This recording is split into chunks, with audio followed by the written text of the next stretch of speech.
السلام علیکم ورحمۃ اللہ وبرکاتہ۔ الحمد للہ رب العالمین والصلاة والسلام علی رسول سیدنا محمد وعلی آلہ واصحابہ اجمعین، اما بعد فاعوذ باللہ من الشیطان الرجیم، بسم اللہ الرحمن الرحیم۔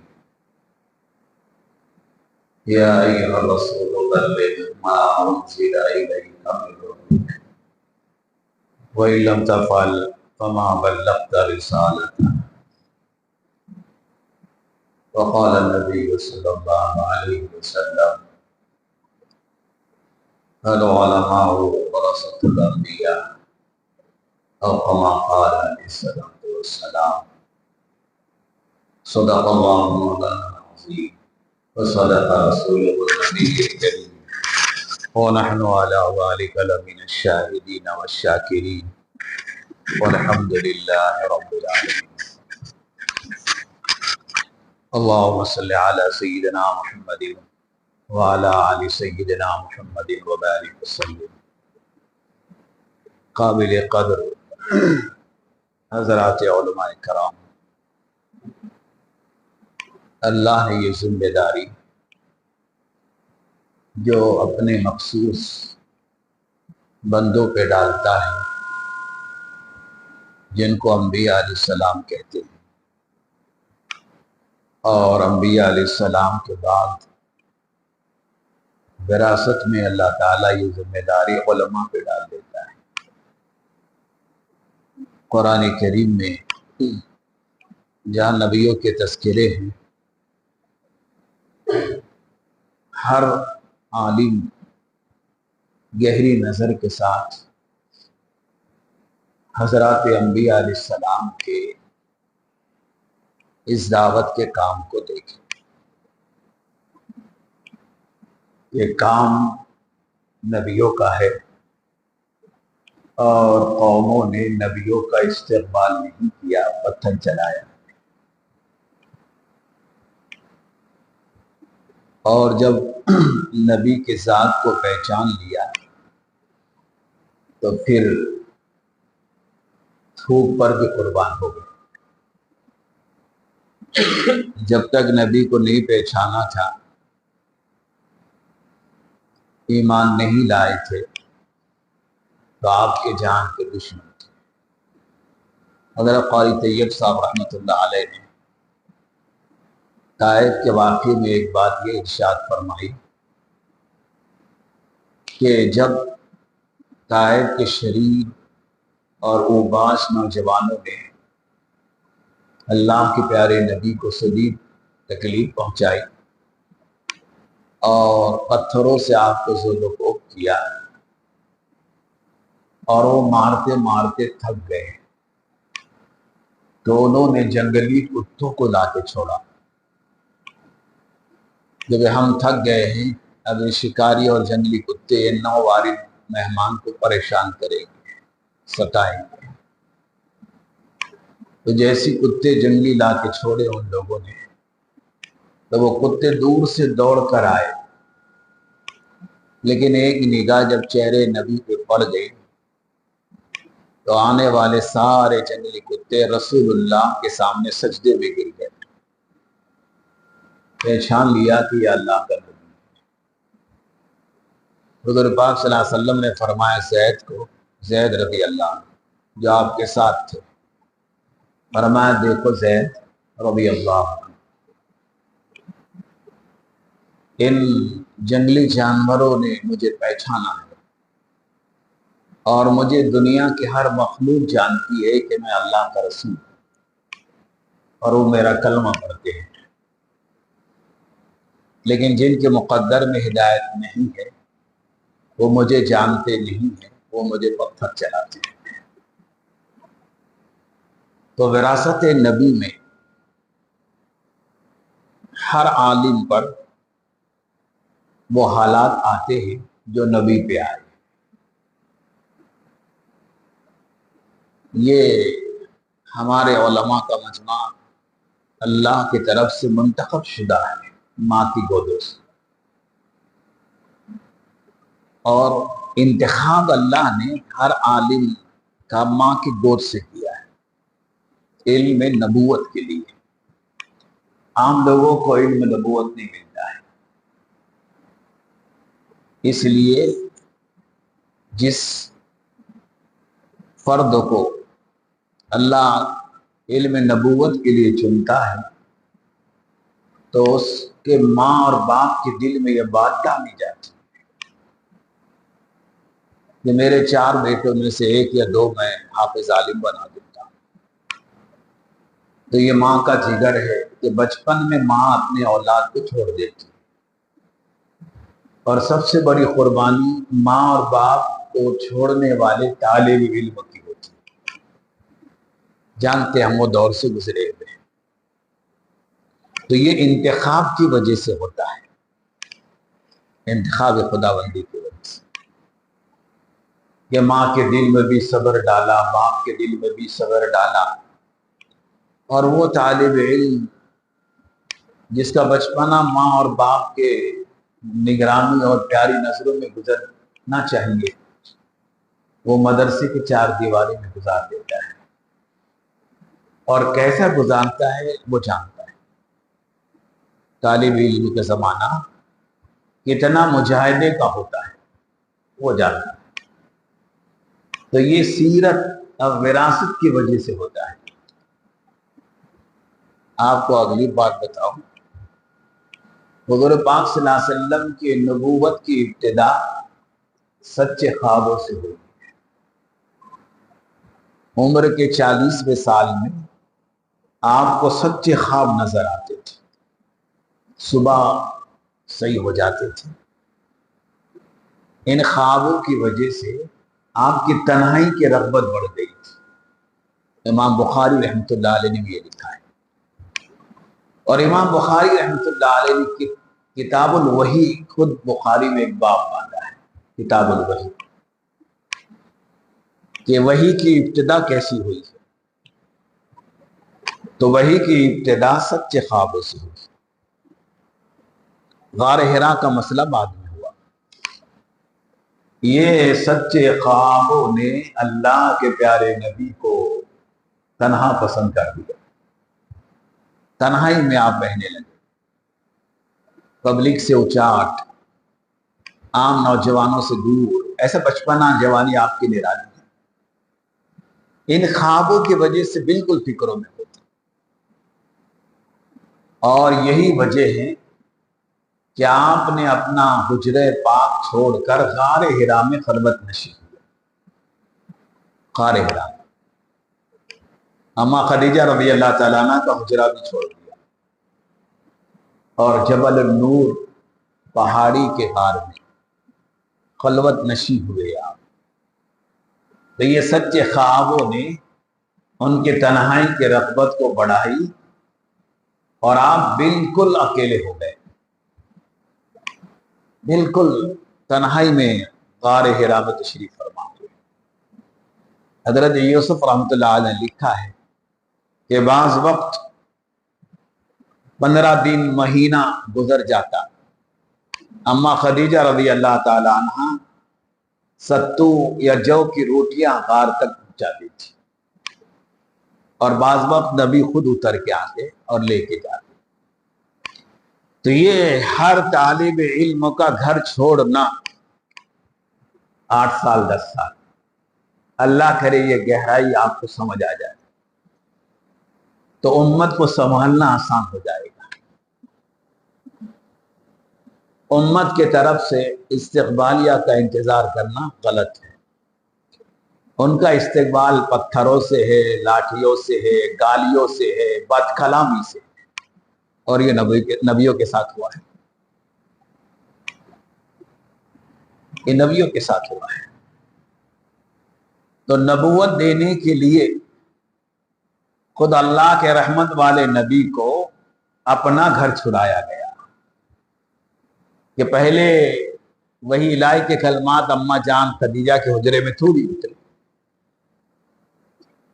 کوئی عالم ثابت نہیں کر سکتا ہے کہ پہلے وہی الہی کی کلمات خدیجہ کے حجرے میں اترے کر، نہیں۔ غار حرا یہ حجرہ چھوڑا اور 40 دن، مہینہ، 2 مہینے جو بھی آپ نے گزارے، اس حجرے کے چھوڑنے کی برکت اور وہ درد و غم، جو حالات تھے مکے کے، شرکیاں پہلے سے آپ بیزار تھے ان سے، تو یہ گھر چھوڑنے کی برکت تھی کہ اللہ تعالیٰ نے غار حرا کی چوٹی کا انتخاب کر کے آپ کو وہاں لایا، اور وہاں جبرائیل امین اترے، وہاں اتر کر پہلے وہی الہی کے کلمات آپ پر نازل ہوئے۔ پتہ یہ چلتا ہے کہ وہی علم نبوت کے لیے پہلی شرط گھر چھوڑنا ہے، ماں چھوڑنا ہے، باپ چھوڑنا ہے، وطن چھوڑنا ہے۔ بتائیے آپ، ہمارے نبی کو تو اللہ نے یتیم دنیا میں بھیجا، 8 سال 6 سال کی عمر ہے کہ ماں انتقال کر گئی، 8 سال کی عمر مبارک ہے دادا جان انتقال کر گئے، بالکل کوئی سہارا نہیں۔ دادا جان کے جنازے میں رو رہے ہیں، چچا کی نگاہ پڑ گیا ابو طالب کی، تو اب سینے سے لگا کر بیٹے آؤ ہم تمہاری کفالت کریں گے۔ تو یہ گھر چھوڑنا علم نبوت کے لیے، یہاں تک کہ نبی کو نبوت کے لیے گھر چھوڑوا دیا اللہ تعالیٰ نے، وہاں نبوت نہیں تھی۔ غار حرا میں جبرائیل امین تشریف لائے اپنی صورت میں اور کہا اقرا یا محمد۔ حضور نے فرمایا ما انا بقاری، میں کچھ نہیں جانتا۔ تو نورانی پروں سے وہ آپ کا سینے مبارک کا مس کرنا، تب مسلنا صرف اسی لیے تھا کہ اللہ کے وہی الہی کے نورانی کلمات کی طاقت دل میں آ جائے، اس لیے بار بار آپ اس کو ان کو مسلتے تھے، اور پھر کہتے تھے اقرا بسم ربک الذی خلق، 3 مرتبہ اقرا اقرا کا حضور نے کہا ما انا بقاری۔ بالآخر آپ نے پڑھا اور اللہ کے نبی کی زبان مبارک پر وہ کلمات آ گئے۔ یہ وہی الہی کے کلمات غار حرا پہ اترے، اور اس سے یہ رموز نکلتا ہے کہ یہ ہمارے علماء منتخب شدہ ہے، جن کو ماں کے گود، اپنا گھر، اپنا وطن سب چھڑوا کر مسجد مدرسے کے 4 دیواری میں بچپن سے جاتا ہے تو جوانی آ جاتی، اور ہر سال ماں کتنے آنسو بہاتی ہے جاتے وقت، سب علم نبوت کی وجہ سے۔ جی چاہتا ہے ماں کا میرا لال گھر رہے، بیٹا بھی چاہتا ہے کہ اب ماں اور بہنوں کی شفقت میں رہوں گا، لیکن وراثت نبی کا انتخاب ہے، اس لیے یہ بھی رو رہا ہے، ماں بھی رو رہی، لیکن جا رہے ہیں۔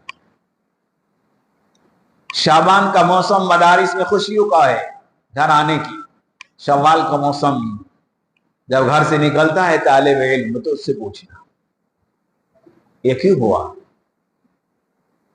جانتے ہیں آپ لوگ ہماری ماؤں کی قربانیاں، غربت اور تنگ دستی میں اپنے بیٹے کو تیار کر دینا، اور اس لخت جگر کو پیسے جوڑ جوڑ کر بھیجنا، یہ آپ کا انتخاب کی وجہ سے ہو رہا ہے۔ بیٹا نہ روئے تو ماں نہیں روتی، حالانکہ چھپ چھپ کے روتی ہے، وہ چھپ چھپ کے روتی ہے، اور آپ کی بھی یہ قربانی ہے کہ گئے 7-8 سال کے، اور وہ وقت آ جاتا ہے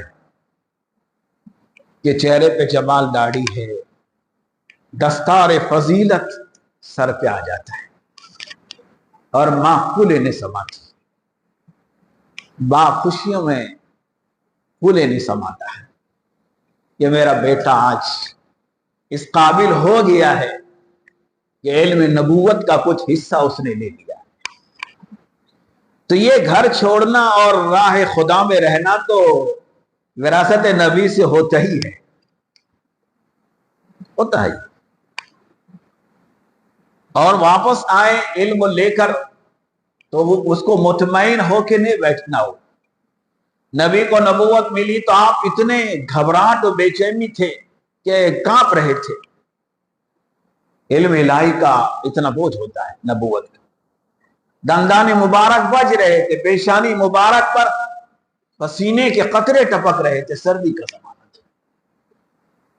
آپ ہی کا زمبلونی خدیجہ رضی اللہ عنہ, مجھے کمبل اڑا, اپنی جان کا خطرہ ہے, اتنی ذمہ داری. لیکن اللہ کروڑا رحمتیں میری ماں خدیجہ رضی اللہ عنہ کے مزار پرانوان کو اتارے. پورے 1,24,000 انبیاء میں ایک ہی نبی کی بیوی ایسی ہے جس نے اتنی ڈھارس بندائی ہے وقت کے نبی کی کہ فوراً چٹائی بچھا کے لٹا کر سر مبارک کو گود میں لے کر واللہ کہہ کر بات شروع کی, اور ایسی تسلی آمیز بات کر دی کہ اللہ آپ کو ضائع نہیں کرے گا, اللہ آپ کو برباد نہیں کرے گا. آپ تو وہ ہیں یتیموں کے والی ہے, غریبوں کی خدمت کرنے والے ہیں, بھوکوں کو کھلانے والے ہیں, ننگوں کو کپڑا پہنانے والے ہیں, اللہ آپ کو ضائع نہیں کرے گا. پیارا نبی کہتا ہے خدیجہ تیری باتوں سے میرا دل اوپر آ گیا, یعنی تسلی ہو گئی. صرف پورے 1,24,000 انبیاء کے بیوے میں اما خدیجہ کی یہ شان ہے. اور آئے تو کیا اطمینان سے بیٹھے.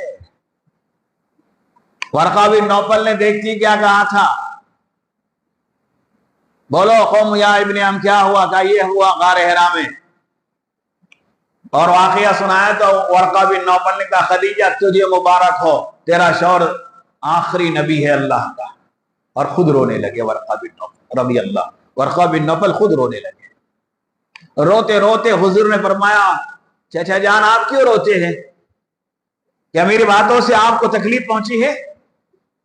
کہا نہیں بیٹا, تمہاری باتوں سے تکلیف نہیں پہنچی, مجھے اپنی بدقسمتی پہ رونا آ رہا ہے.